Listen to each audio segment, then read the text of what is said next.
ఆయన, నా వెంబడి రండి, నేను మిమ్మును మనుషులను పట్టు జాలరునుగా చేతునని వారితో చెప్పాను.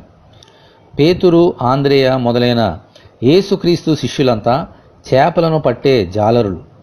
వారు చేపలను తమ కొరకు పడుతూ తమ వృత్తిని కొనసాగించేవారు. ప్రభు పరలోకమునకు చేర్చుకొనబడిన తరువాత ఆయన శిష్యులు పరిశుద్ధాత్మను పొందుకొని మనుషులను పట్టు జాలరులుగా మారారు. దేవునికి స్తోత్రము, హల్లెలూయా.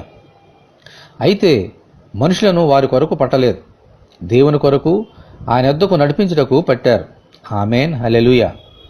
ఈరోజు ఆ బాధ్యత మనమందరి మీద ఉంది. సర్వసృష్టికి సువార్తను ప్రకటించుడి అని చెప్పబడిన ప్రకారము మన రక్త సంబంధులను, స్నేహితులను, బంధువులను యేసునొద్దకు నడిపింప బద్ధులమై ఉన్నాం. కోత విస్తారము గాని పనివారు కొద్దిమందియే. ఆ బాధ్యత మనమందరిది.